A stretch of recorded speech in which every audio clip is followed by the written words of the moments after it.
Tell me about these billions of dollars of stock buybacks you did. So let me give you a little bit of context on when we went public and why this became a pretty big opportunity. We went public in COVID in April 2021. Company was worth about $28 billion, went up to $40 billion for 6 months. We're all excited. Stock goes down from there literally every day for all of 22. We got to a floor of, I think, like $3.8 billion. We went from $115 a share to $9 a share. So you're running a business and the whole world is telling you your business is trash. Like what do you do?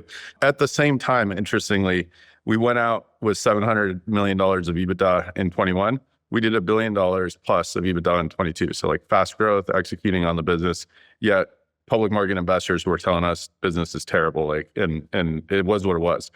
Why did they think the business was terrible? It is a tough space to understand. First of all, like we're in advertising and we're in gaming, and those are two tough places to be in the public markets.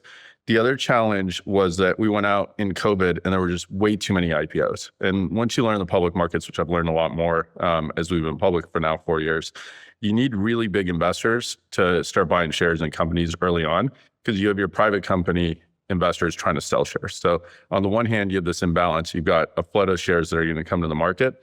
And with all the COVID IPOs, the big funds, the companies like Fidelity, BlackRock, et cetera, they weren't doing as much research on any new IPO because they couldn't tell the difference. There was just too much hitting the market. So we ended up with a cap table that didn't have support. And then shares started selling into the market, stock crumbles. You start going down every day, people look at the company and go, something's wrong with this company. Like, what's happening? And it's really hard to look past the stock price and go, let me look at the fundamentals and try to assess what's going on. And you know, you're out there, it's like catching a falling knife. Like, what do you do as an investor? So we were thrown out. It's easy to go, look, we're down 92%, hang it up. Like, what are we going to do? Start getting reactive, defensive.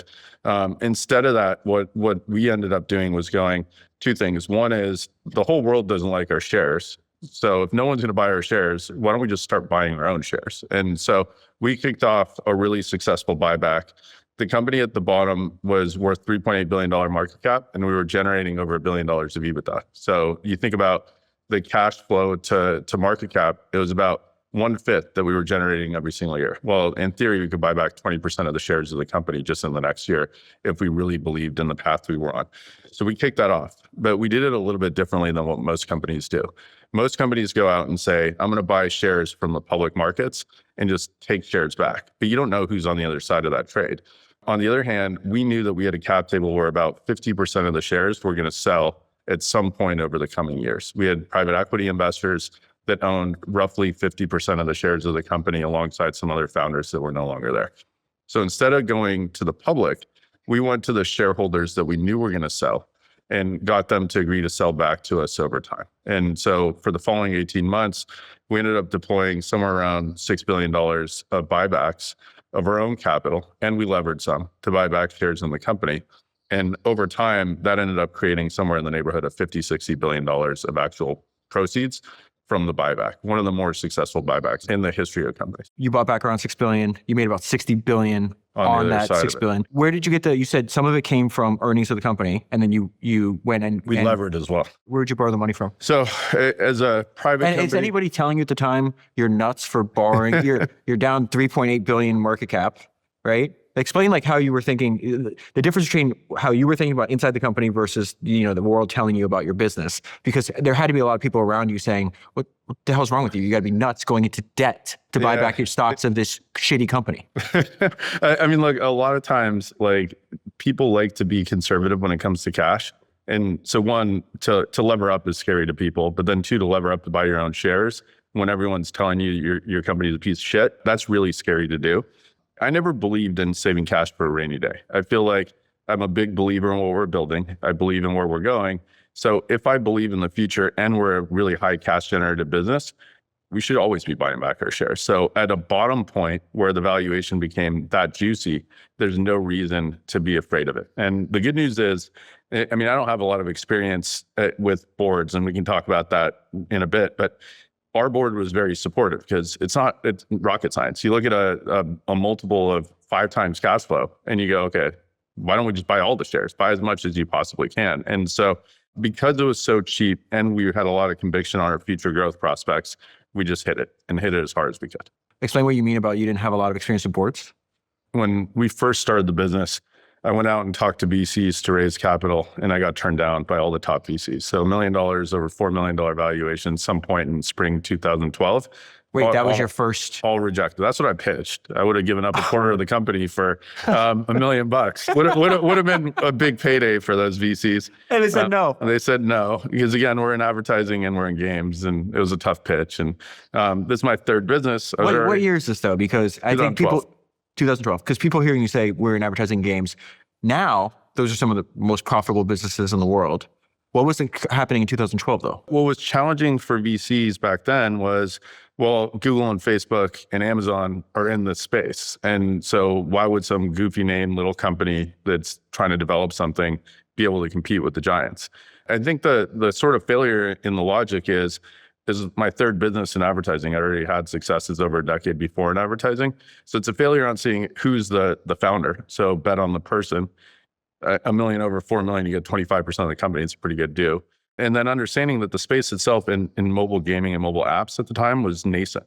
It hadn't become as big as it is today by any stretch of the imagination. So you had this where we got sort of lucky is we bet on that space, but this gaming space on mobile that became massive now was very little back then. And so those were misses on the VC side. Your previous advertising business was desktop based. Yeah. So the advantage that you had here starting this other company, which is AppLovin, right, is you saw the shift from traffic from desktop to mobile at the very beginning. Yeah, we sort of got lucky in that too. I built a business on social media in 2005 in advertising with a few other guys. And then in 2008 had another one. And so when you're on desktop and you're in social and then the mobile app store launches and you start seeing your traffic shifting really quickly, but nobody's talking about it, it's a huge data advantage on a market. And so what ended up happening was in 2010, I had sold those two prior businesses with others and just went over to Palo Alto and said, mobile's going to be big. I don't know what we're going to do in mobile, but mobile's going to be big. Funny enough, because we had quite a bit of economic success, I didn't want to do advertising again. Advertising is a tough deal. And so why?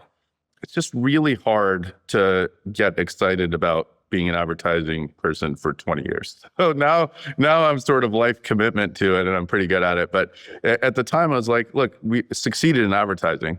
Go try direct to consumer something. And so why wouldn't we? And why would you want to go from B2B to direct to consumer? The grass is always greener and everything. And so it felt to me like I'd already conquered advertising. Why do I need to do it again? And that's so far off reality because I've obviously proven you can build a much bigger advertising business than I imagined at the time.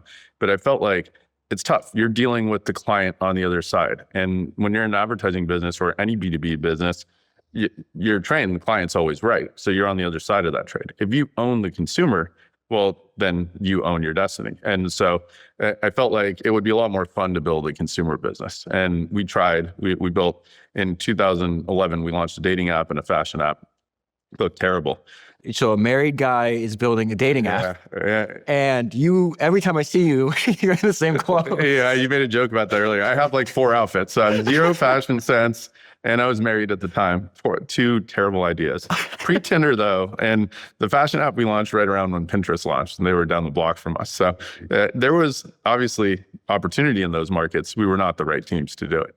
Well, you just wanted to have an app because you saw everything shifting there? Yeah, I wanted to have an app because I wanted to own the audience before we got into anything else. And so actually like that transitionally that goes to the third app we launched was the first version of AppLovin. It was an app discovery app. And this was, I think it was in late summer to fall 2011. You and I would go connect on this app, AppLovin, and it would tell you, hey, Adam's playing Words with Friends. You should go play Words with Friends with him. And that was the entirety of the app. It was just an app recommendation app. The app itself stunk, but when you got that push, the response rate was through the roof. Everyone who was on that app was going and downloading other things. So we're like, okay, well, there's potentially this app store is going to be bigger than people realize. There's going to be a ton of content. This app stinks, but this recommendation algo is really cool. And so that's what really turned into what we became, which is we took that recommendation algo and just launched it eventually as an advertising platform on other apps. One of the things I love most about the conversations I have with Adam is how focused he is on making the best possible product he can for his customers.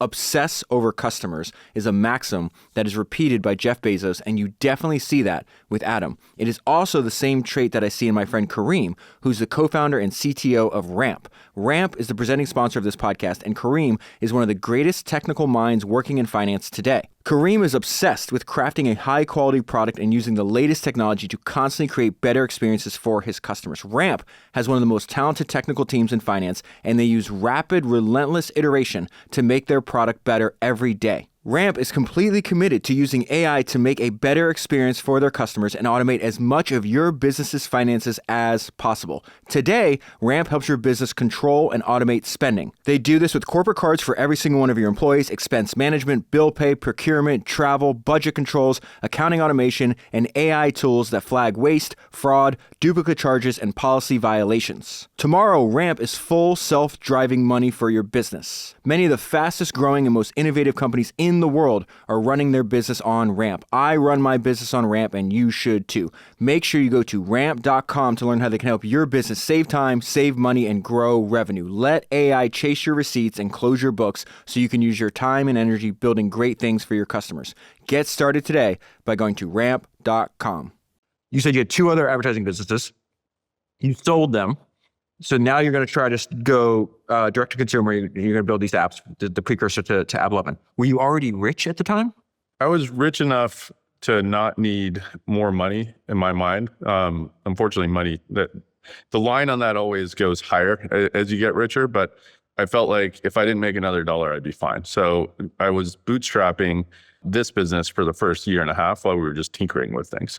Were you bootstrapping because you wanted to bootstrap, or bootstrapping because the VCs would not take 25%? Predated that. I didn't believe in selling to investors an idea that I wasn't confident in. So I figured if I'm out there with this team and we're just playing around and trying to find a fit, during that point in time where I'm going to pivot a bunch, I don't want to deal with investors. So we actually set it up as an LLC early on. And the nice thing is you put $1 million into an LLC, you lose $1 million, you get back 500 grand. So we had a tax efficient way to bootstrap against whatever earnings we had elsewhere. So we did it. And we did that we covered the cost of the engineers at the time, did that for the year and a half until we landed on product market fit. I didn't go to VCs until I knew we were going to be an advertising business. Were the other 2 companies you started before this, did you also bootstrap those, or you raised money for that too? One had investors. And these were both, I've had co-founders at all 3 businesses, but the first one had investors and I was a junior co-founder. The second one I was a co-founder at, we had just bootstrapped because we'd launched an advertising business on social media and it was profitable right away. Okay. So now you have this idea, you have this recommendation app. What happens next? So nobody's using the app, which shocking. People use apps with hot people in them. And this was an app of apps. But we realized if you're going to download at a really high rate based on a recommendation we can send you, well, we don't need distribution on the app. Why don't we just go distribute our technology inside all these other apps that are coming into existence? So not rocket science back then. We just realized, let's go build an advertising platform around this construct. And so we did that. We hired a team to build what's called this software development kit, but just code that someone can put in their app to access an advertising platform. And we launched that in March of 2012. So scrapped the app discovery app. AppLovin became this ad network. We launched. Now you're back to ads. Right back to ads. But like, what was interesting, I mean, full circle one, I didn't like to lose. And when we did direct to consumer, it's like, I have no idea what I'm doing. The not into dating, not into fashion, all true. We had no idea how to take to market a direct to consumer business. And we didn't know what we were looking for. The product stunk. So it was really difficult to lose. And then second, when we saw how powerful these recommendations were and knew that this market was going to be big, there's no reason to shy away from ads. At that point, we're just like, let's go. And we packaged up the tech, put it live. And then from that moment that we got into market, business started growing really quick. How did you find distribution for it? These other app developers were desperate for money. So at the time, I mean, it's like 2012. The App Store was full of calendar apps, fart button, flashlights, and the beginning of games. You had Candy Crush, Clash of Clans, and some simpler games at the time. Not many, though. And these developers needed money. And so We just went and said, look, you've got 1 million users on this calendar app. We'll pay you 10 grand a day. Just put our ad platform in there. It was up to us to make a spread on it. What was their alternative? Like, what if they don't go with you? What else what other decision could they make? At the time, Google had bought this company AdMob in 2008 for, I think it was nearly $1 billion, huge transaction back then. And so that was the alternative. Go with Google's ad platform or go with this new ad platform. Since they had bought it in 2008, when we started in 2012, there wasn't a lot of innovation there. So when we went to market, it was easy for us to go outcompete Google at that point in time. How? They'd first come to market with a product that was built for brands. And most advertising businesses are built for brands. And that's where the big money is in advertising. So people get in their mind that we're just going to go take money from brands, create a spread, place ads, off you go. That's what the AdMob business was back then. It's a lot different today. When we went into market, we didn't want to sell to brands. So it was never a consideration for me. I mean, we can talk about it, but it was like a 1 week consideration. It is a tough thing to sell. I went over to New York early days. Everyone told us we should worry about brands too, and try to talk to some agencies. And it's brutal. You're trying to convince someone to give you access to part of a budget, and then proving that their dollars were well spent is completely hand wavy. There's nothing scientific about it. It's you're placing their ads. You're trying to get a cut of their budget, and the biggest cut goes to the folks that are whining and dining the client the most. And I don't want to be in that business. I want to be in the business of no sales, high value product. And so what was different about us to AdMob was we went to the developers themselves. We said, look, on the one hand, like allow us to place our ads inside your app. On the other hand, you need more users for your calendar app or for your game or for your fart button or whatever it was. Run an ad on our platform and we'll get you users on the other side. So the very, very beginning was, and this has always held true, if our customers are able to buy on a performance basis, and we can define what that means in a little bit, but if they're able to buy on a performance basis, their business is getting better because the ads are well spent. And if you spend your money well on ads and on the other side, you can monetize, you create a spread, they become effectively a company that can arbitrage our platform, then they could scale their business. And so we built tools for the developer instead of building tools for the brand.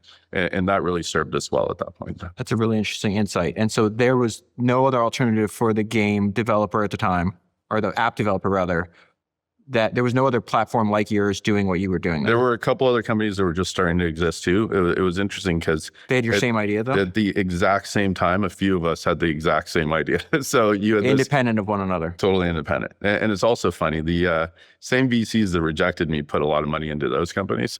And that was very motivational. We had as a goal to put those companies out of business. Why do you think the VCs turned you down when you had 2 successful advertising businesses before?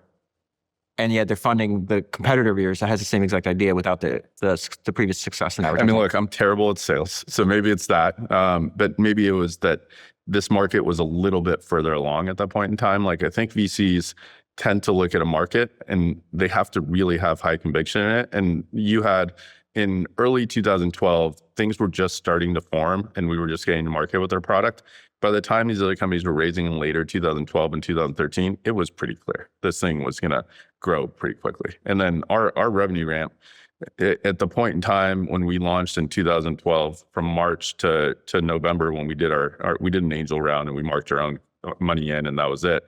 What do you mean that was it? So we raised over $25 million pre as a convertible note to common in November. The business by that point in time had gotten to $1 million a month run rate. So we went from launch to $1 million a month run rate and profitable in a matter of 8 months. How much profit do you think you were making on a monthly basis out of that million? Barely. It was a little bit profitable, but back then, nowadays, like ARR ramps are astounding, and as are valuations. Back then, to build a business in mobile and have it go from 0 to $12 million run rate in that short amount of time was really phenomenal. And so once we did that, it was easy to recruit investors in November. I mean, it's like, okay, looks pretty good. It was more around for a few folks that I had just known for a while and a few other folks that I thought could be helpful to the business and to mark my own dollars in. And so we did that round in November, and then we didn't raise another round. So back to the board point, and we did raise another round. There was more liquidity later, but back to the board point, I didn't have a board in this business until 2018. So from 6 years later. Yeah, 6 years later when we actually closed a round from KKR, and I can talk about like what went into actually. Oh, this story's wild. We're definitely getting to that. It was a messy path. I would say like pros and cons to not having a board. The pro was I made every decision on every shareholder certificate. It was literally my signature as the president, the vice president, everything. It was like I think I had 3 or 4 signatures on all the share certificates. And so I can make all the decisions for the business and it all flowed through me. That was nice. On the other hand, I ended up making some mistakes, especially in the capital markets and raising capital, that I wouldn't have made if I had had a board and people who had understood a lot of things that I ended up navigating poorly. Can you give us some examples of that? Yeah. So in 2014 and 15, we were growing really, really quickly. And we got to a point where, so 2015, call it some period, I think it was about three and a half years post-launch, we were going to do about $50 million of EBITDA roughly. That's a pretty big ramp up. Again, back then, like I was wealthy enough, but the rest of my team wasn't. And so this is a really quick ramp up for a business. We didn't have a lot of people. We were just growing really quickly. We started getting interest from other tech companies to buy us. And so got as big as an offer for $600 million cash. From Snapchat? No, I don't talk about the companies on the other side, but there's a reason why I like running my own business. It's tough for me to imagine being at the company on the other side, and the companies that we were engaging with might have been even tougher for me to imagine being an employee at. And so at this point in time, the business was really, all roads ran through me as a really hands-on executive. And the challenge with that was we were still growing 100% year over year. So when you're going and trying to do a deal and someone pushes a term sheet towards you and goes, look, there's a lot of zeros, $600 million. You're like, it is a big number, like all cash, like life-changing for a lot of people on the team. The problem is between the time of seeing that number and getting to a deal, your business has grown a ton. And I'm a finance person. I would have had a number I would have done the deal at, but it was not that number. And so I ended up walking away from it. What was the number? It was quite a bit higher. It had to be around $1 billion at that point in time. Still only 400 million. Yeah, it wasn't that much. I mean, in hindsight, obviously. Can you imagine if you would have made that mistake? Yeah. What's your market cap today? 140 billion roughly. It would have left a lot of money on the table. Now, look, most businesses, when they sell, they lose the opportunity to keep innovating. And so had we done it there, none of us would have known what this could have become. So it was a little fortuitous that I had enough conviction to not take an offer in that range. I want to go back to the mistakes you're making without, like where you're just saying the mistakes in the capital markets that you think you could have avoided if you had a board. I want to go back to that. But I want to take a small tangent because Raph, who maybe you should explain who that is. Yeah. He sent me a bunch of notes on you. Yeah. And the reason it just came to mind because he remembers getting an email. I think he actually sent me the copy from the email where you're like, I'm pretty sure we can build $1 billion business here, guy. Yeah. And then like a few months later, it's like, maybe it could be a $10 billion business. It wasn't a few months later, but so he. Can you describe who Raph is though? Because he's a crazy story. So he's a high school dropout. He started working for me in my old company when he was 16. He's worked for you or with you for over half his life. He'll turn 34 this year. So yeah, he's worked alongside me for about 18 years. And so, I mean, I consider him little brother, like co-founder, person at the company who's made a huge difference. And when we started here, he was the first business hire alongside this other guy at the time. Didn't he try to like hire you first? Yeah, he tried to hire me for some business he was working on and I laughed in his face. Oh, but he was how old? At that point in time. He was like 19, right? Yeah, he was 19. And then you tell him, I'm not working for you. Your business is shit. Is the story I've heard. And I spun it to like, I got a good opportunity for you though. And he shut that down and came over. But he was great. For the first 6 months, he lived in the office. And we're in downtown Palo Alto. But that's not a figure of speech. He had a bunk bed. No, he actually lived in the office. He had a bunk bed in the office. I can't remember where he showered. I think we had a dingy shower, but one day someone tried to break into the office at the middle of the night. We caught him on video. It's hilarious, but I think that was it. He was like, all right, it's been 6 months. I got to get the hell out of here. But he was 24 hours a day. what his super skill is he strikes deals and does them better than almost anyone. And he can sit down with you and have a conversation today. 15 years later, he'll remember every word in that conversation. I forget what I did yesterday. So as a counterparty to me, he was great. And so he ran our business development efforts, and he was really helpful in it. Now he runs marketing, growth marketing. That's why you guys ended up intersecting. But we ended up with like just this group of people that almost were outcasts from other places. Like one of the things that I always looked at for hiring were find people who have a chip on their shoulder, someone who has a reason to push hard. And I had that myself, and we can talk about that if you care, but that was always what drove me. I had a reason to be driven. And so I always looked for that in people. And you have this kid who's high school dropout, like anywhere else, he's not getting a job at big tech, but skills that smoke everyone else when it comes to selling, charisma through the roof. And so seeing that, I knew, bring that person in, empower that person, and they're going to be hungry, and they're going to push, and they're going to push harder than others. And that was a formula we always had. And even today, like, so he goes from high school dropout to a billionaire today. Dude, I can call him at like 11 o'clock at night on a Sunday and he'll pick up. Like he's still very, very hungry and he pushing still it. talks to advertisers who laugh and go, dude, you're asking me for an extra $5,000 a day. You're a fucking billionaire. What are you doing? Yeah. Like all of us are that way. I mean, but again, it comes back to, you got to have a chip on your shoulder. There has to be a reason, because it's easy to go, I have a lot of money, I'm not going to take that conversation, but that's not how any of us think. I was watching this new documentary on Rupert Murdoch and like the crazy shit that's going on in his family. It's on Netflix right now. And they said that he had a boulder on his shoulder. And he's been holding a grudge for like 45 years about these people that destroyed his dad's media company. And I was like, I don't even have any grudges, but I don't know if I could hold it for almost 5 decades. Yeah, sometimes you don't forget where you came from. I mean, mine was that my family was uprooted out of Iran. We ended up coming here when I was 4, but my dad had one of the most successful real estate development companies in the country. So he was loaded, very successful back in the day. Thousands of people worked for him, and we got booted out of our country. And so growing up, I could just tell a big part of him was lost and he wasn't whole.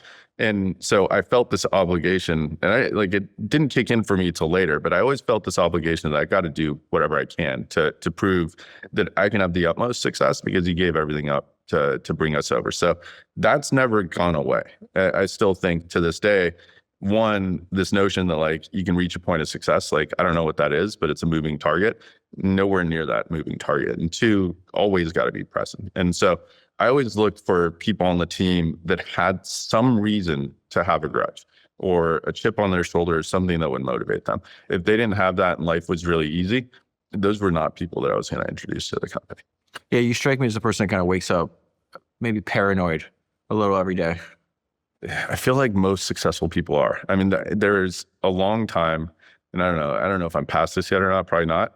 I'd wake up every morning and go, I got to check stats. Are we going bankrupt today, or are we still doing well? And it's like, certainly like at the scale we're operating at, we're probably not going bankrupt, but like you check to make sure like lights are still on, things are still working. And like I wake up at the exact same time every day. I do the same exact morning routine every day. I check the same stats, and it just gets me going. This is a recurring theme on the show. Does anybody accuse you of being autistic?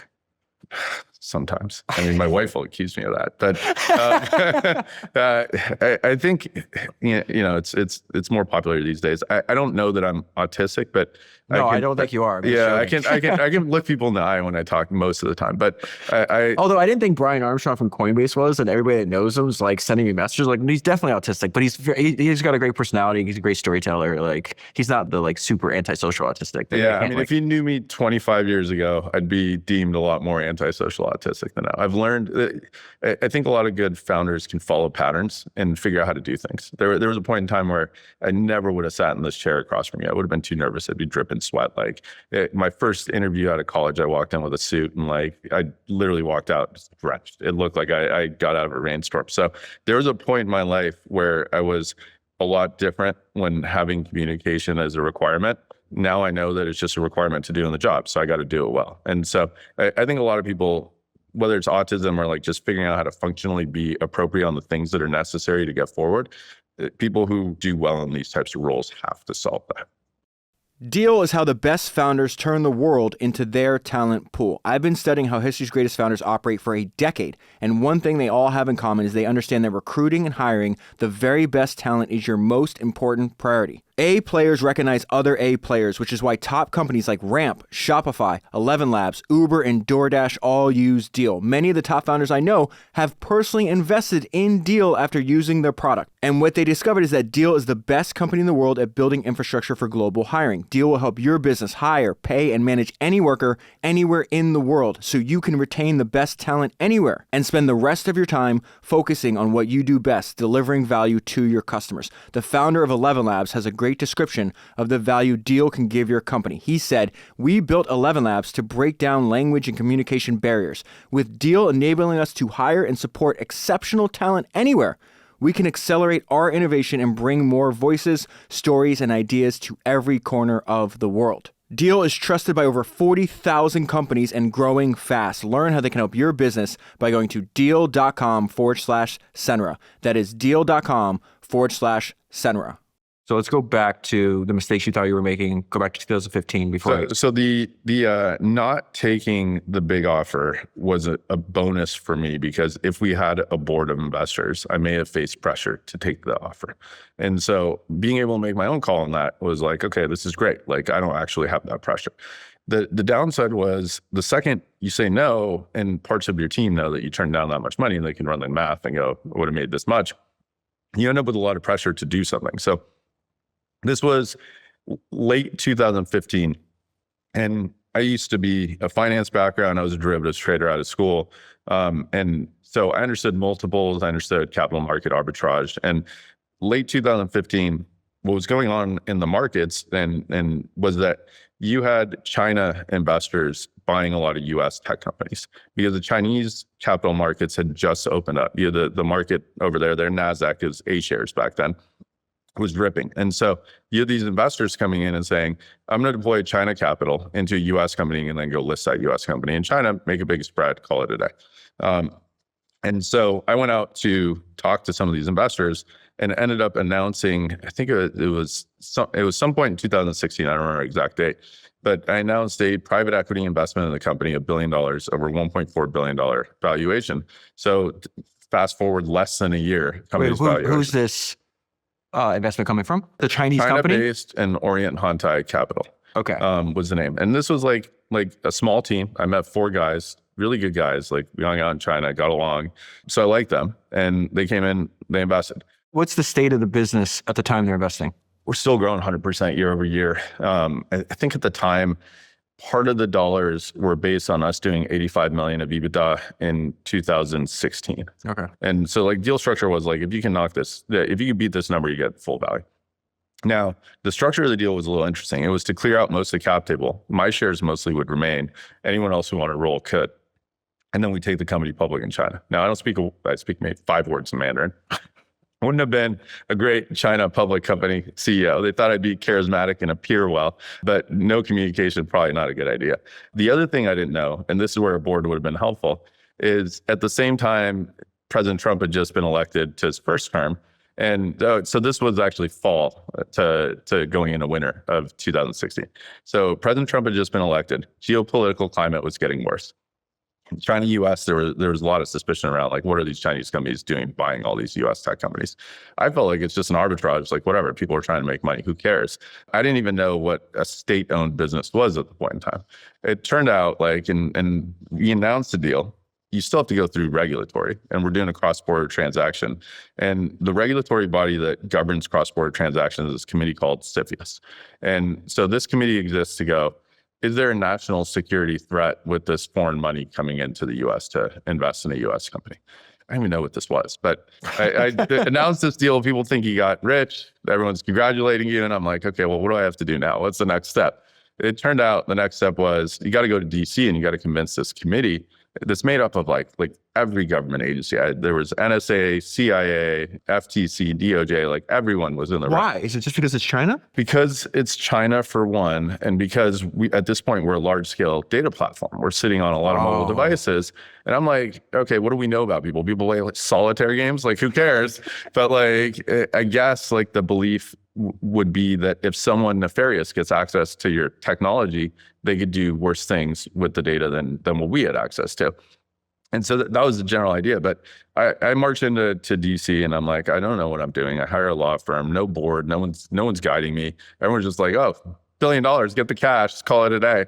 On the other side, I got this Chinese investor who these 4 guys that I was working with seemed like great guys. They get their $1 billion out of China. So I'm like, okay, you're doing your part. Like money's ready to go. But we walked into DC and it was just icy. It was cold. I mean, first of all, like I'm a Persian CEO, and then at the time CTO had just transitioned to be one of our first engineers, this Russian guy. So I'm like, this Persian guy and this Russian guy selling to a Chinese company, selling to a Chinese company with like 4 Chinese investors. I'm like, this might not go well. And so the first meeting was like, the government agency still is like, get the Chinese people out of the room. Like, let's talk to just you guys. And so we go through this process, and I just realized like this took the better part of, I think it was over a full year actually, of just going back and forth with DC, like trying to navigate this process with our lawyers. And it was just like, this is just not going to work. There's no way we're going to get over the finish line. And I don't want to be made an example of with trying to do a Chinese deal, getting blown up. What are the regulators specifically saying to you? Like, what are they voicing? What are their concerns that they're voicing? Are they like trying to couch it? They don't voice concerns, but I'm pretty good at reading a room. And it's like when you give them a lot of information, you're talking about people playing solitaire. And on the other side, they're taking a bunch of notes and really asking you questions that have nothing to do with solitaire. You start realizing what the concern is, which is in the wrong hands as a platform that's as large as ours, it could become something that's risky. And so, but they'll never specifically say it. They won't specifically say that. Okay. That's what they're trying to assess it for. Now we're selling 70%, right? This is a company that I've had full control over. And so you have this Chinese party that turned out to be a partially state-owned private equity fund. Again, I didn't even know what that meant, but turns out to be partially state-owned. And they're going to invest this money into us, and they're going to get 70% control. So what could they do with that control? Whatever they want to. I mean, it's very hard, right? Like, it's not like there are engineers on the front lines, but can they exert pressure on an American to then go against Americans' best interests? That becomes the concern, right? Like, what can they do for that kind of money? These are things I wasn't aware of whatsoever. So again, I had no one to turn to. There's no one to talk to about this stuff. So not having a board, you're going through this, and I'm like, okay, well, had I had a board, I probably wouldn't have made this mistake. I would have saved some time. And there would have been plenty of alternative means to get liquidity to the team. I just thought good valuation, good number, $1 billion cash, and I still retain my own ownership and run the business forward. So we go forward, and the business was doing really well. For this 1 year plus period, we couldn't issue options. Everything was frozen. We weren't really hiring people, yet the business doubled again. We got to I think it was 2017, you're talking well over $100 million of EBITDA. We cleared whatever numbers we told them. Everything's going well. If I had a board, they'd say, just rip up the deal. This is a mess. Walk away. Your business is worth much more than the $1.4 billion valuation now. On the other hand, I've always felt like if anyone bets on me, especially as someone who's like just always had you're not going to bet on me mentality, and I'm going to prove to you how wrong you are. I feel like if anyone bets on me, takes an investment in our business, got to be loyal the other way. And so these 4 guys bet on us. They made an investment or thought they were making an investment.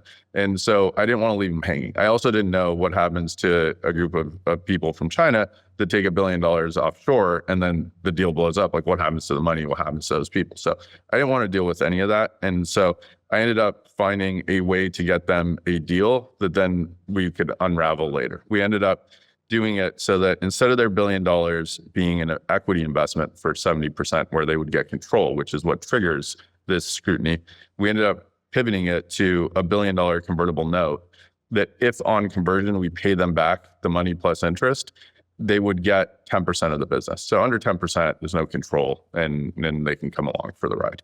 We did that deal. We dividended out $1 billion to shareholders.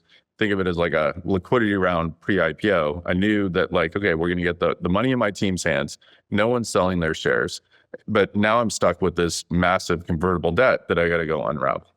And so I called a few private equity funds. One of them was KKR, and that's what brought me to KKR as an investor in the business. Their partner, Harold Chen, and his team looked at the company. I think he would tell you, he got an email that came across his desk that said, this goofy named company, AppLovin, is looking to raise some private equity. My evaluation looks good. And he would have said, like, just based on the name, I wouldn't have invested, and ran for the other way. But his team rolled up their sleeves. They started looking, and then Harold rolled up his sleeves, started looking, and we all realized this is a good idea. Bring in traditional US capital, get some debt, clear out the Chinese convertible debt, give them their ownership. Off we go, clean cap table. And so we did that. I believe it was in the summer of 2018.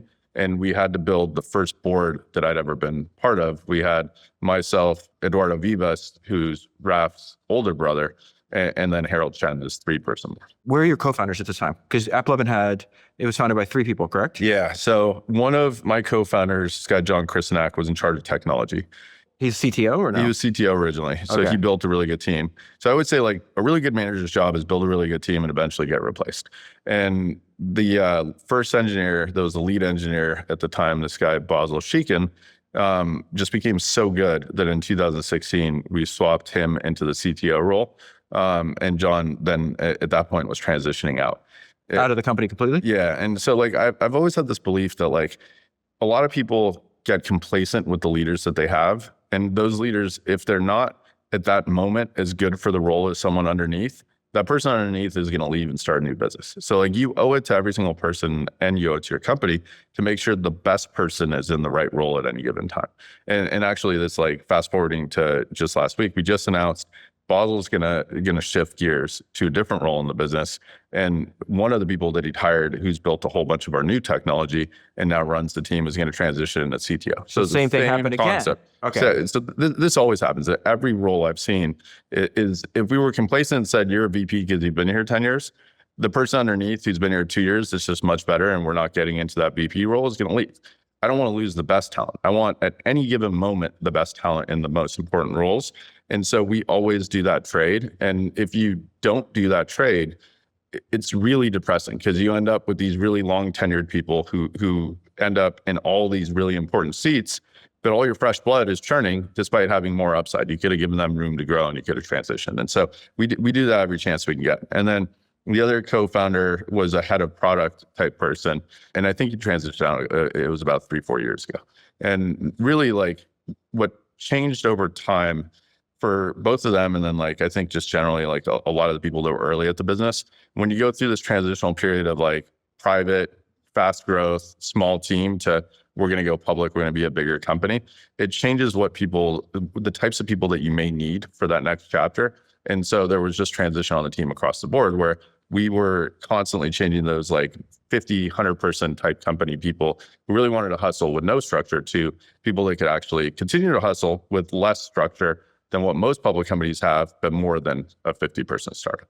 You have a lot of very interesting ideas on retention of talent, proving every single hire, what happens, like how you actually retain a culture of A players, because you have a couple hundred people. I think 98% of your EBITDA comes from like 400 people now, something like that. Yeah, that's right. So we'll get to that in 1 second, but I need to understand this. So, but go back, you almost sold the business for $600 million, right? Again, we're talking about a I business. didn't almost. You are $400 million off. Having discussions. So how much of the business did you sell to the Chinese then? Did I understand you sold them 10% for $1 billion? So the way it worked, so actually, like, I sort of calculated to my ownership today. Okay. After the convertible note round, we diluted about 50 to 55% until today. So if I own about 12% of the company. I owned back then about 24, 25%. So that dilution is all the dilution we've had between the convertible note, conversion to the Chinese, pay out the Chinese, convert them to 10% equity, bring in KKR, eventually go public. There's nothing between the KKR and the IPO. Nothing else. So like, again, the IPO, if I recall, was I think we sold about like 7-8% float. So, which is really low and probably a mistake in hindsight. Why? But you want to sell more float. If anything, like, you need float to like lower volatility. We've been one of the more volatile companies. If you push up valuation to where you're round, and IPO is just like a Series D, Series E. For us, it was our Series B. But you end up doing the IPO, and we did $2 billion, I think, over $28 billion valuation. Too low a float makes you more volatile. And if the valuation is lower and you can do a 10 to 15% float, you end up attracting better investors who can end up being long-term with you. If you push the valuation where you can't fill a bigger round, you end up with more volatility and less blue chip investors, and you're signing up for just a much more volatile time in the public markets, which we saw. So after you did this deal with KKR, was there a chance that you were going to look for another acquirer, or did you know, okay, the likely outcome here is we're going to IPO? No, since then, I don't think I've had a single acquisition discussion with anyone. And by that point in time, I'd realized, well, first of all, we paid $1 billion dividend, right? And so everyone was much wealthier than when they started Me Too. That's more money than I know what to do with. So we were past the point of worrying about liquidity, and we were much more in the mode of okay, let's run this long and see what we can do at that point. Is this when I'm reading the email where you're like, okay, I think 6 years in, maybe this can be $1 billion company. Now you're thinking, oh, it could be a $10 billion company. Yeah. So every level that we've gone up, I voice something aspirational, but I got to believe it to voice it. And so when we were ripping 2012, 13, 14, I think I first said we're going to be $1 billion company in 2014. When we did the Chinese round and we announced it, I did an all hands where I said, look, we're still growing super quickly. We just did a print over $1 billion valuation. This is going to be a $10 billion business, period. Now we have to do the work to get there, and we had a plan. When we went public, there was some point in time, first, we were down 15% day one, and I was like, buckle up. One, it's going to be volatile. Investors don't tend to like our story. Apparently I suck at selling it to investors. But beyond that, it was, look, this shit motivates me. I love it when people tell us we suck. They tell us we suck, let's prove them wrong. The business is going to be much bigger. We got a plan to get to $100 billion. So I laid that out. You said that when? This was after we went IPO, stock dropped 15%. I was trying to rally the troops, but I also believed it. I had a plan to grow the business. Now, so let's say the market cap's around what, 25 billion. So it's a 4x. So it sounds reasonable. When we went to under 4 billion, I was like, shit, 25x is a lot further away. People who are working on the business, we believe there's a path to $1 trillion outcome. And we don't set time. It's just that this business can be as big as what you would need to be a $1 trillion business. And we actually just did a comp plan to some of the key people that is built on triggers to give them much bigger payouts, but the highest one is $1 trillion. So at every moment in time, if I believe in a future plan and think that it could get to that big, I want to voice that to my team, because I know that at least my past, they've seen that if I voice something big and I'm still working my butt off, they follow, and eventually we'll get to a good place. In between the deal for KKR and IPO, there's 3 years? What's the time frame? So we closed the deal in 2018. Yeah, we went public in April 2021. So it was about 3.5. What does the business consist of at that point? It changed a lot. So when we first started, we grew really quickly, and we cleared over $100 million of EBITDA, and we had a very simple algorithm. In advertising business, the algorithm is key if you're doing performance ads. So our very early algorithm was, if you play a solitaire and you play a poker game, people who play solitaire and poker also play these games. And it just pushed you games, and you see game. Eventually you download off of a simple algo like that.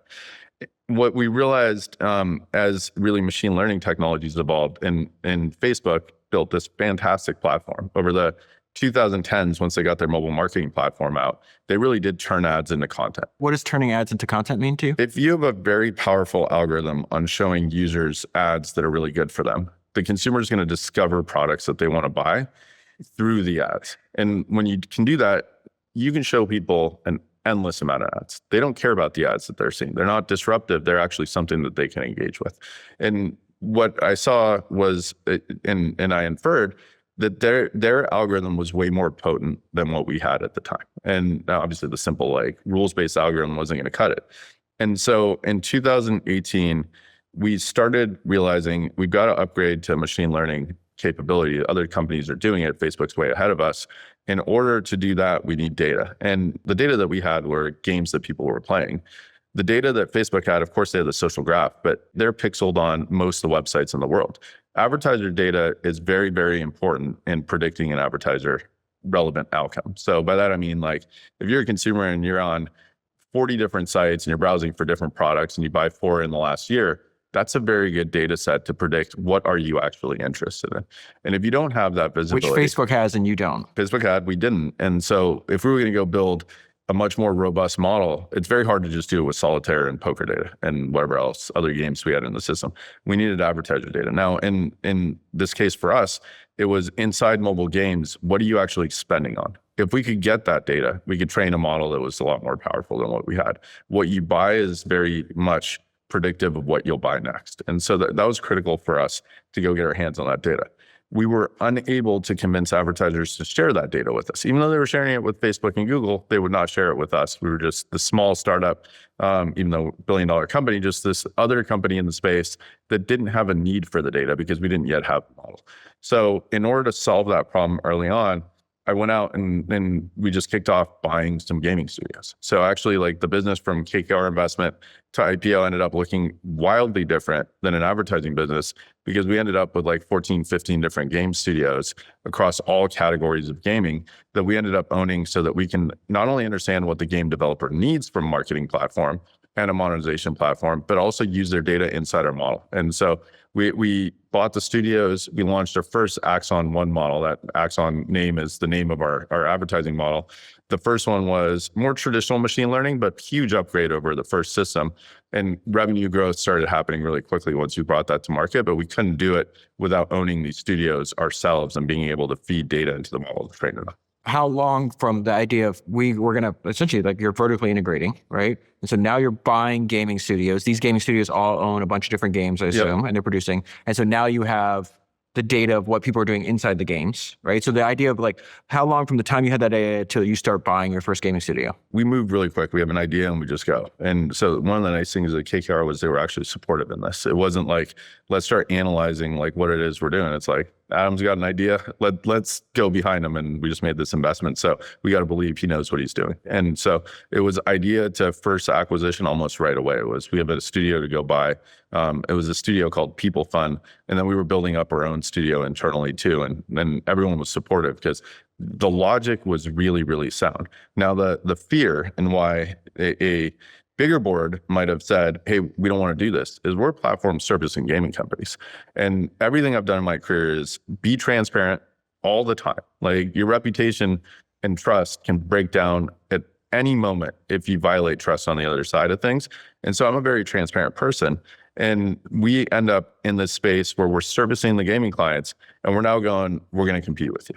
And so in their mind, it was, okay, the ad platform is becoming now a vertically integrated competitor. And the proof for this was Amazon does this all the time, right? Like, why wouldn't the distribution platform build their own brands? In our case, it was build the brands to get data. It's very hard if you're a client on the other side and you see this to believe that they've still got your best interests in mind. And so that would have been the reason you wouldn't choose to do something like this. You could make the case to them that what you actually wanted was not the economics of the game. You want the data because you still thought the advertising business was better than the gaming business. That was what ended up over time. So like Did you think it might have changed? There was a moment in time where a lot of people stopped trusting us in the space because our games were growing really quickly. We were feeding their data into our model. And so the early adopters of our Axon 1 platform were our own games. So then you start seeing our games growing.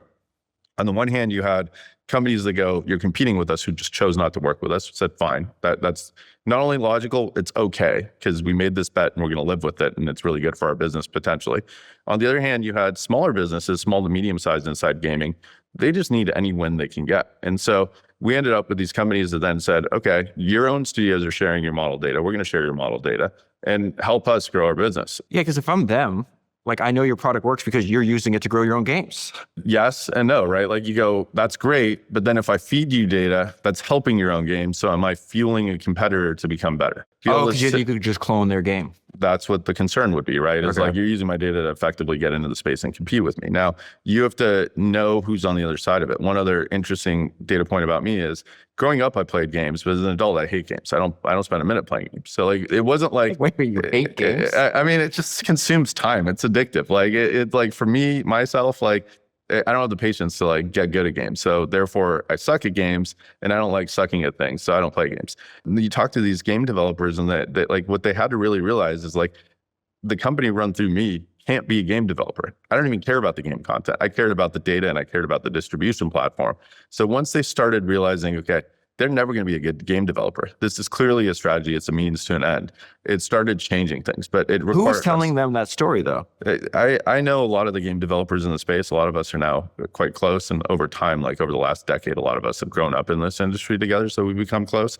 So it just required a dinner, a lunch, sit down, ask me whatever question you want. I'll say in hindsight, the mistake I made is, I'm very transparent when I sit down with people and they start asking me questions, but I didn't convey to the community of game developers directly and explicitly, we're getting in a gaming business and here's why. And so people started finding out on their own and then thinking there was some malicious intent when there never was.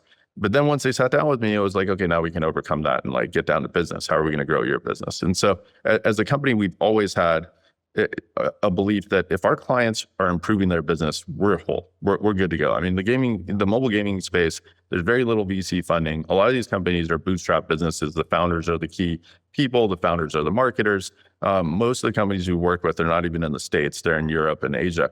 And so these types of businesses, they need partners that are there to help them. And for a moment's time, because I was not proactive in talking about what is our strategy, I broke trust down. Then we got back together, sat down with the companies in the space, and trust comes back really quickly when you realize like it's a communication error, not a desire to deceive. We ended up going forward, and all of these companies over from when we launched Axon 1 model in 2020 to today, they all work with us in much, much bigger scale. And our platform's become the dominant one in gaming. We're probably, I don't know how big, but maybe even almost over 50% of the marketing dollars in the space go back to our platform because the developers on the other side are seeing the best returns that they've ever seen in their existence on the dollars that they're spending on our platform. So their businesses are growing really healthy rates. It's been powered by this desire from us to build this technology the way we did, and interest from them to trust us as the platform to do right by them. And that evolved over the last few years, but it's gotten to a really great place.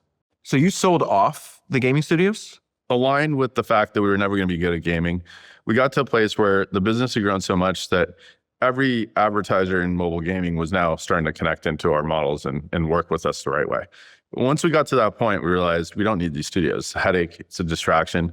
As you said, our core team on advertising is only 400 people. Well, to run studios is a huge lift. You need a lot of headcount. There were 1,500 plus people on those businesses, and it was distributed over the world.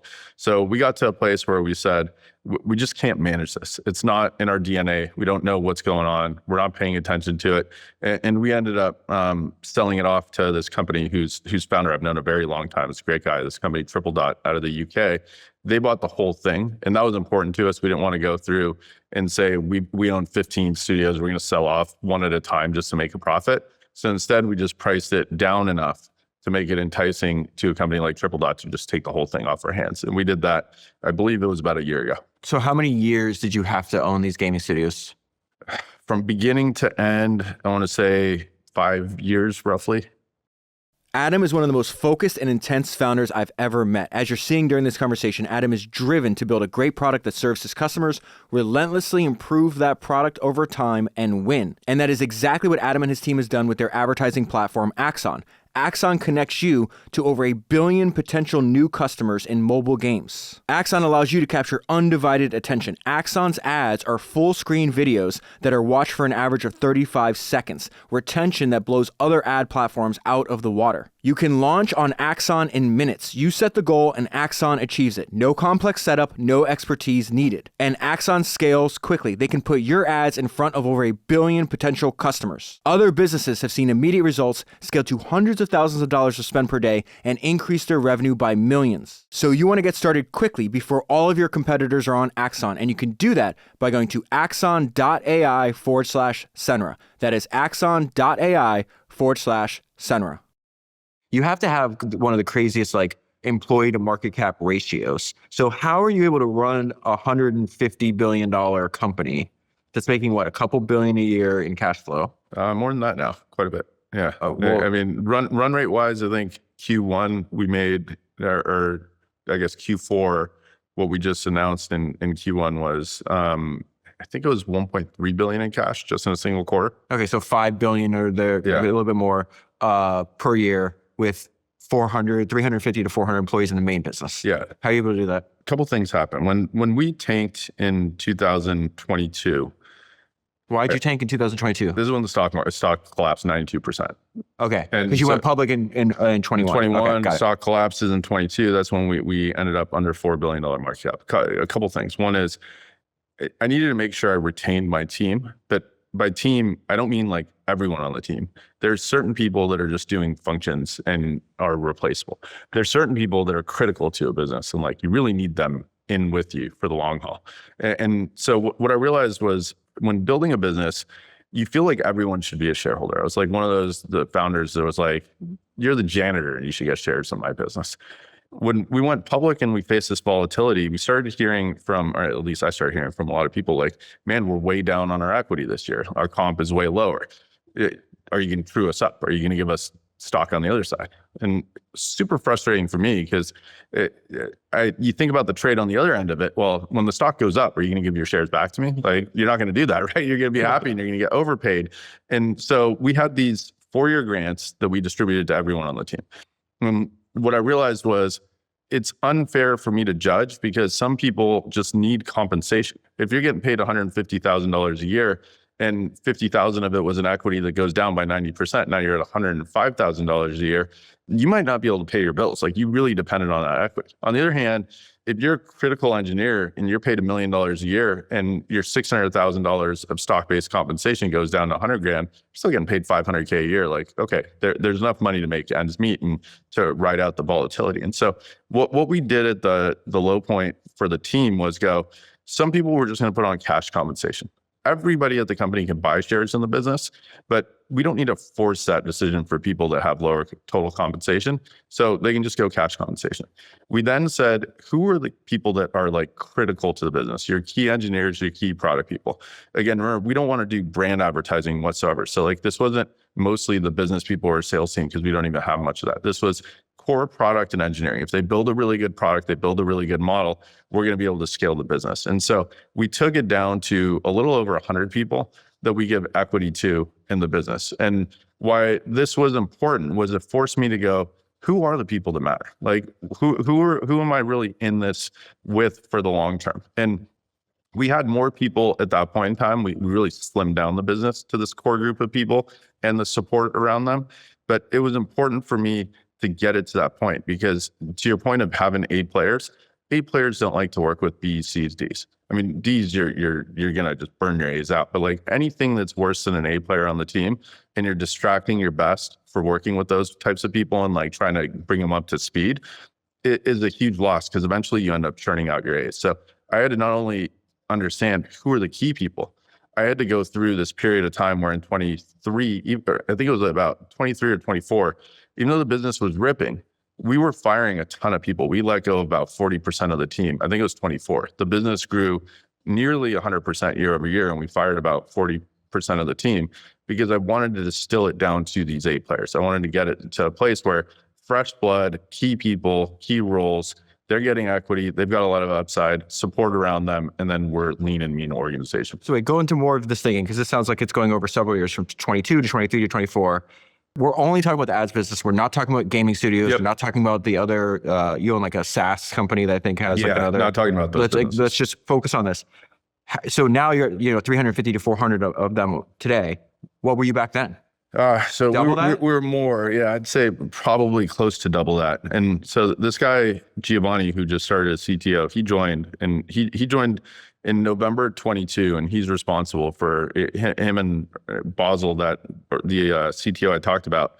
They basically together worked on the Axon 2 model. Really, Giovanni led it and then built out the team, and he runs the team. Now, the reason I raised his name is he came in and he started asking me interesting but difficult questions. Questions like, why do we have this person? Why do we have this team? Why do we have like these processes? And as a business, you sort of go, when I first started, I didn't want any process. I have almost a no meetings rule. Like I wanted everything to be as highly efficient as possible. But over a decade plus, you inherit some process. You go public, you're told you need these processes, you need these people. Well, you get someone in who's fresh blood, who's really hungry, insanely high IQ person. I mean, one of the smartest people I've ever met, much smarter than I am. And he's grilling me with this question every day, like, why is this person in this role? Why is this person here? Like, how come this person is a VP to this person and the person underneath that person is much better than the VP? So I kept getting these questions and I was like, either I'm going to have to address these questions or I'm going to risk losing talent like this person or the other people that are talented like him. In doing that, we ended up going, I changed my philosophy to culture and how a company is structured. You start a business, you have culture, you have cultural values, and like you hope those hold true forever. Well, the world's changing really quickly, and the world of technology is changing, and companies are evolving. If you just consider it static, where your culture from day one is going to hold true over time, I think it's a mistake. So what we did is I took his questions to heart and said, at every moment in time, we've got to rethink our culture for what the world has today. And you started having LLMs at that point in time, and a lot of automation was coming. And we also had a business where we had these key contributors that are killers, and then we had support around them, but we had a lot of bloat and process. Even we did it, despite the low headcount to revenue, because of 10 plus years of operating and just the way it was. And so I re-challenged it and said, if I was starting the business today, what would I start it with? What is it going to look like? What is going to be automated away in a year or 2 years? How am I going to get Giovanni to stop asking me why and just be excited about his role? Because everywhere he looks, there's a super capable person around him. And so I went in and just said, we're going to kick off a whole bunch of cuts all over the board. And we're going to do it in this hope of getting leaner, but more importantly, keeping A people from getting contaminated so that those A people can be retained, feel like the organization is theirs. And we ended up turning over a lot of tenured people that were here for a long time. We ended up turning over people whose roles I felt like were eventually going to get automated by LLMs.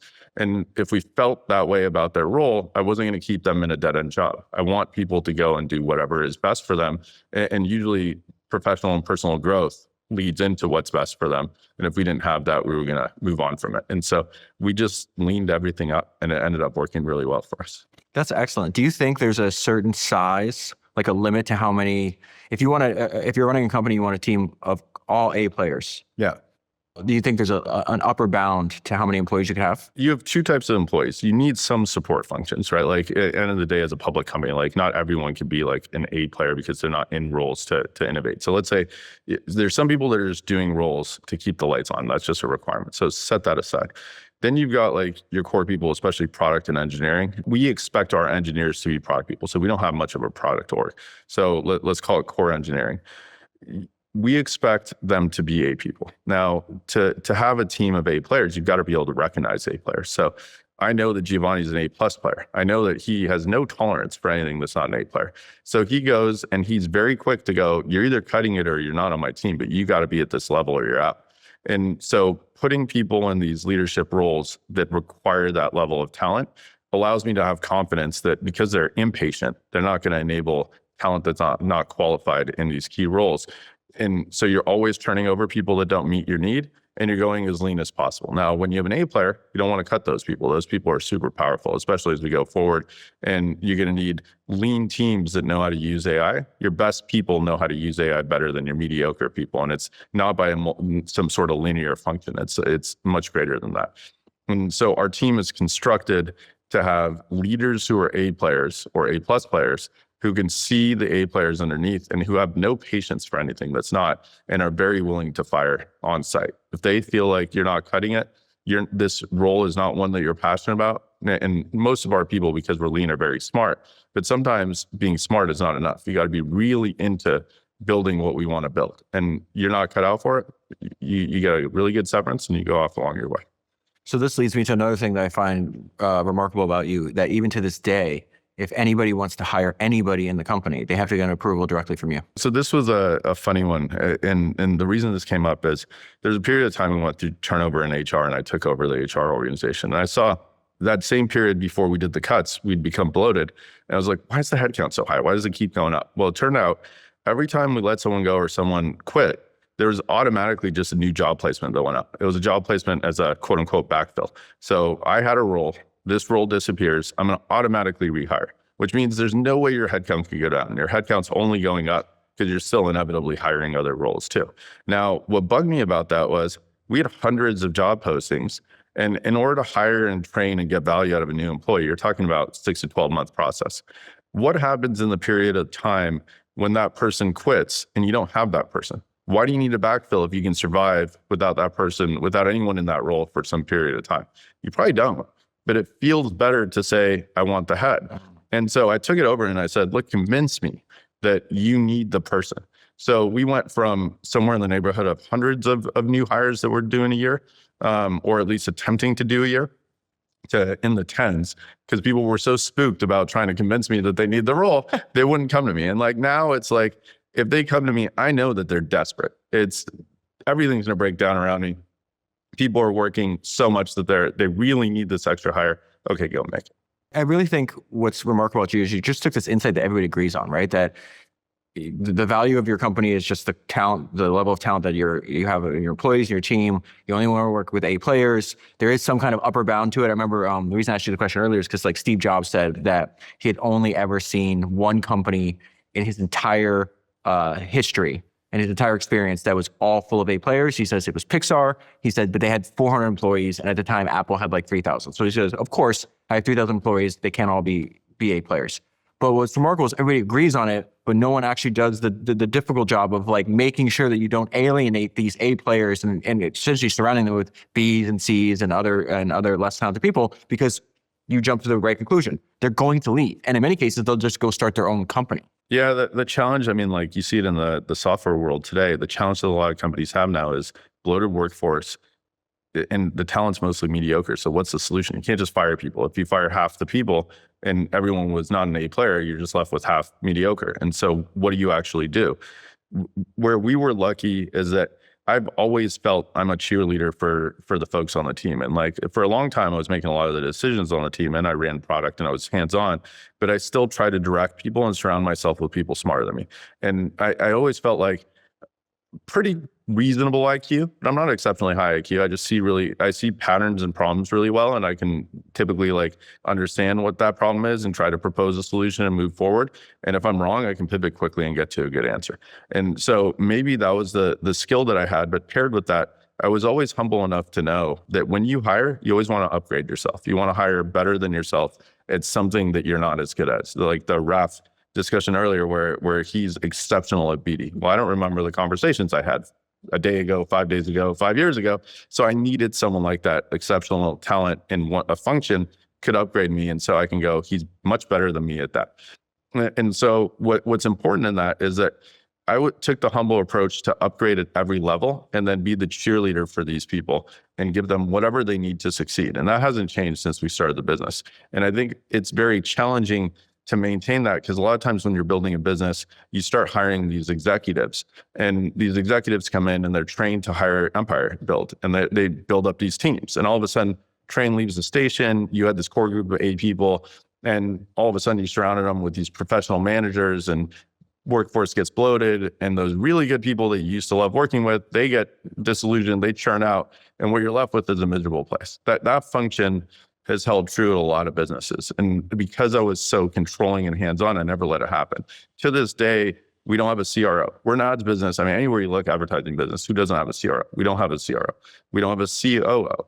We have today, the C-suite is myself, the CFO, the CTO, and we have a general counsel. That's it. And so you look at the structure of the business, I made sure that we didn't alienate A people when we found them. And I made sure that they had a perfect environment to grow, develop, and contribute so that they feel good. And if you give them a place to feel good and take ownership and learn as they go, really smart people love working with really smart people. So we've now spent many hours talking about the way you think about building your business. The way I would describe it, if I had to like distill it down to just a handful of words, I would say it's like ruthless efficiency and like hyper competence. Is this in response, because it's not common, especially in the startup VC world, where it's just like they just throw money at everything. They have thousands of people or overhire and everything else. Is your like ruthless efficiency and hypercompetence in response to something, or is this just how you've always been? Maybe we got lucky in the VCs telling us no, because when VCs tell you yes, they want to put more money to work. So it's always like, you took your round, use a round, hire more people, get to the next level. Don't worry about making money. When we started, I mean, we worry about making money. I didn't want to put more money into the business.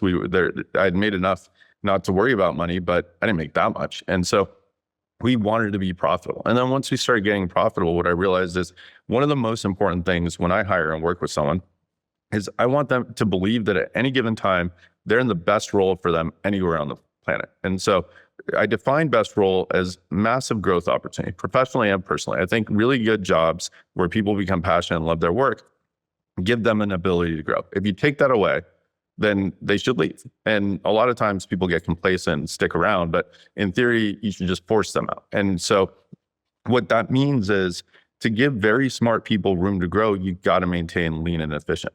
If you don't, those smart people get bogged down with process with other people. And I've also found a common characteristic of really smart people is they don't want to deal with other people. They just want to get shit done. And if in the middle of them getting stuff done, they're stuck with dealing with other people, they're going to eventually get burned out and bail. And so because of this pattern recognition, where I knew what would retain this type of talent, I never wanted to waver from the belief that we got to give very smart people plenty of room to own and operate however they want, which is in their own world, highly efficient, limited on process, and that kept us lean. I'm curious what happened to your better funded competitors that started either around the same time or after yours. The reason I ask is because I talked to Michael Dell about this. There's a million people doing what he was trying to do. And in many cases, they were doing it in the same city that he was trying to do. Yeah. All better funded than him. Some had raised, I think over $100 million. He smoked every single one of them. Yeah. What happened to these competitors that you mentioned earlier? I mean, we're in a big market. So a couple are, one of them is public today. A couple more will eventually be public, but no one's even remotely close to the scale that we operate at. And the private ones, like I said, the ones that the VCs had funded either sold for very little or are gone. And very common would be raise money, hire a bunch of people. And along the way, I've always gotten you have huge opportunity, you're doing really well. Why aren't you hiring people? We have big business opportunity in front of us right now. As we go forward, we're really expanding the platform that we operate in outside of gaming to service companies of any kind to come advertise on our platform. Well, most people look at that and go, naturally, why aren't you hiring a sales force? Why aren't you hiring a CRO? Why aren't you hitting it hard? And because the reason I don't is that now with AI tools, one person who's really good can be as powerful as 10, 20, 50, 100 people. And so why would I go hire in advance of that versus go find those single individuals who could be really good, who understand how to deploy agents to tackle jobs that many people would have done before? And so I've stuck to this view with high conviction because I've seen companies do exactly that, hire into opportunity, dilute their IQ, and then you're stuck with a mess. And how do you unravel a mess? If you lose those 8 people, there's no way to do it. You're just host. If your Axon model is good or not immediately, right? Because you're like essentially you're in the business of selling revenue, I think is the way you put it, right? Yeah. So explain when you knew it was working the way it is now and what was happening before, like what was the model before that? Yeah, I mean, so where we are today is, and this is where we wanted to get to, which is the product has to be good enough to sell itself. Otherwise, if we're begging for business, we don't have a good advertising solution that's scalable. We don't have the salespeople to go beg for business. And so what does that mean? Well, if you're a game developer today and you plug into our platform, you're going to spend $1,000. You're going to know with certainty you made more than $1,000 on that spend. You may have a business model that says, I want to break even on that $1,000 in a year. And by year 5, I know I'm going to make $5,000. And so you put the 1,000 in, you get 1,000 back in a year, and year 5, you're at $5,000. You may have a shorter cycle. You might break even on the 1,000 in 30 days. And then by 6 months out, you made $2,000, $3,000. Whatever your business model allows, you're going to be able to price into our system and generate more money from the dollar spent than what you put into the system. Now, what's important about that approach is that they become an arbitrager. The only constraint on them scaling in our system is the money that they have in their bank account. Because if you tell someone you're certain to make more money than what you put in, you're going to know it. Our reporting is going to tell you, otherwise you're not going to scale. They'll put as much as they have in their bank account, and we will drive as much scale as we can before that arbitrage breaks down. When we took the e-commerce business to the market, and e-commerce is us accessing 1 billion plus people playing games, but instead of just showing them game ads, we now show them e-commerce ads. This category started growing really quickly too. We took the exact same approach. Give them revenue for the dollars that they spend, make it measurable, make sure that they know they're making money. They're going to scale. And if you do that, and what I call performance marketing is that, make the advertiser an arbitrager. Very few people define performance marketing as that, and very few companies have executed. Facebook's done a fantastic job of it. Google, part of their business, says this is entirely what we're focused on. If they're making money, they're going to spend. And so the models themselves, when we go and create different iterations of the models, we're not a large language model, so there's no consumer interface. We don't need to go, this is Axon 2, 2.1, 2.2, 2.3.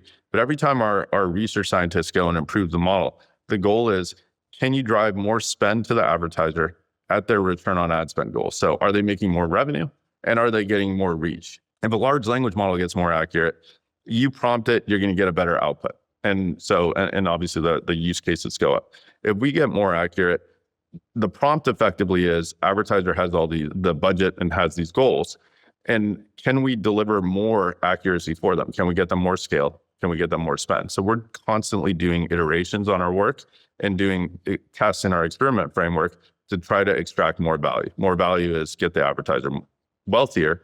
They get wealthier, we get wealthier. I remember seeing a graph, this like inflection point. The business itself inflected big time in, I think it was April 2023 when we rolled out Axon 2. The Axon 1 model, I mean, the first version, like I told you, was just a rules-based system. Axon 1 was more traditional machine learning. Axon 2 was a deep learning model. Much more complex, much higher ability to create these predictions of value for advertisers. So it went from the point of like no ability to do what this value proposition was that I had in my mind, which is turn the advertiser into an arbitrage marketer, to Axon 1. They can get there, but they have to spend a lot of money. The model has to learn. They have to do a lot of manual labor to get to that point. To Axon 2, any advertiser can just plug in, get going, spend money, get revenue on the other side, and make a spread. When you have that product and it's very, very scalable, the business can grow a lot. And so we went in from, I think it was April 2023 was when the stock was 9, 10, 11 bucks. So we peaked, it was probably 6 months ago or so, it's 750 bucks. So the valuation went from under 4 billion to a peak of 250 billion. Now we've come down some since, but the business is still doing phenomenally well. And the only way we could have grown like that on market cap was if the business fundamentals grew as well alongside it. And it truly did. Our growth has been phenomenal over the last 3 years because this Axon 2 model was so powerful in delivering this kind of value for advertisers. When somebody might have heard you say, hey, you know, we don't have like specific market cap goals, but we do have a plan in place for some of the key players for compensation that goes all the way up to like $1 trillion market cap. Yeah. Might sound a little crazy, but not if, it seems like you just have a ton of tailwinds, like AI tailwinds for the specific business, not only the actual what the product is, but your like ruthless efficiency and hyper competence with only like having a small team of 8 players. Obviously, you have somebody who's really gifted. They could be, it's not one employee. You don't really have 400 employees. You could have them doing the work of 4,000. Yeah. Explain like how just even the last like 3 or 4 years, how AI has transformed the way you're running the business and the impact on the business. I mean, for sure, like the tools that are available, and I'd say like, as we've all seen, there's been breakaway speed on the potency of these technologies over the last few months. You've got small teams can do much, much more. So it's huge. I mean, we over, I think it was about 1.5 years ago, over 80% of our code was LLM written, and now it's much higher than that. And so you've got the ability for the LLM paired with really exceptional engineers to create more output. And this isn't like if you lived in a world of B players, your 1x engineer might be 2x more efficient, but your 10x engineer might be 100x more efficient. Not only can they go out and accelerate the rate of speed that they can create experiments and improvements on machine learning models, the LLM can also process all of the research in the space. These are research-oriented sectors, open source, but 5 years ago, us humans couldn't have gone and read all the research and understood it. Now, very smart people who understand math and research can go use the LLM, pair with it to create the future experiments off all the research that's out there, not believing that they're missing anything because the LLM is scraping everything in. So massive amount of potential for efficiency gains. And we're built on a deep learning model. So as these technologies get more powerful, the predictive value goes up. Now, what does that mean? Well, for us in our business, on one hand, we have 1 billion users who are playing games, 1 billion plus users who are playing games every single day around the world. In the US, it's over 150 million, only adults. So penetration into the world is high. The power user who plays games is not the same 21-year-old who's on Instagram for 6 hours a day. The power user who's playing casual games, Candy Crush, for 2-3 hours a day, as an example, is more of like a middle-aged person who has more time and is just getting relaxation here. That's the framework. So we have this really good audience, 1 billion plus, good amount of time spent, and they're willing to watch an ad. And they're willing to watch an ad for a long time. Our average ad is over 35 seconds long. It's like a television commercial on the mobile device. So the framework is really good. What we show in that ad is only going to get much better as the technologies get better and we service more customers. And if you think about a couple of years ago on our platform, we only served gaming ads. We used to take a user and say, game, game, game, game, game. If you weren't in the business of switching games, that's a pretty bad ad format to show you. Well, now as we've gotten into product ads for e-commerce businesses, and it really, as we go forward, it'll be for any kind of business in the world, the diversity will go up. The technology is already capable to do it. And then the value to the end consumer will go up. And that whole thing I said earlier of the ad becomes more like content. The hope we have is that we can get the local laundromat discovered by someone playing a game because we serve a really good ad to someone who needs their clothes washed. If that happens and we get to that level of scale, this business is going to be much, much bigger than it is today. And the opportunity for us to really impact economic growth for businesses that are small to medium size is going to be much bigger than it is today. So you go from gaming to e-commerce. You literally just, my next question was going to be like, well, what other kind of businesses do you want to expand out to? You really believe that you can do this for every single segment? When you have this many people who are playing games and they're middle-aged, the only limit is the technology for targeting and the customer on the other side. And I fundamentally believe the biggest opportunity we have as a business is help the small to medium-sized businesses. We don't have a sales force, so eventually we'll get the large enterprises because they're going to come to a platform as big as ours, but we're not out there selling them. We want to help those small to medium-sized businesses. What made us really successful in gaming was going to the companies that really didn't have much support at most of the other businesses and going, look, you're 10 people. Let's work together. Let us grow your business. There's a company that recently exited out of Turkey in mobile gaming that I believe was like 10, 15 people and sold for $1 billion. They sold under 1 year from launch for $1 billion. Almost all of their business growth on the marketing and monetization side was built on our platform, and they had a fantastic game that was super innovative around that. But because our platform's built for this, we were able to help a company like that, and that makes us feel really good. So if we can translate that into these other categories, to the local laundromat or to the company that just spins up a Shopify store and is selling lipstick and has some cool spin on selling lipstick and they launch on our platform and they can really ramp up, we'll feel really good about ourselves. Is this targeted for like direct to consumer? Do you think you'll be doing this B2B as well? Eventually, we hope to tackle the consumer market and the enterprise market. There's no reason not to, because again, on the other side, if you have 1 billion users and they're adults, they have jobs as well. If we get to the point where our technology can do the targeting across every consumer category, I'm pretty sure it's going to have no limit when it comes to the enterprise side as well. Like the way you run the business. This conversation had no fat on it. Thanks you very much for making the time, Adam. This was awesome. Yeah, thanks for having me. This was really cool.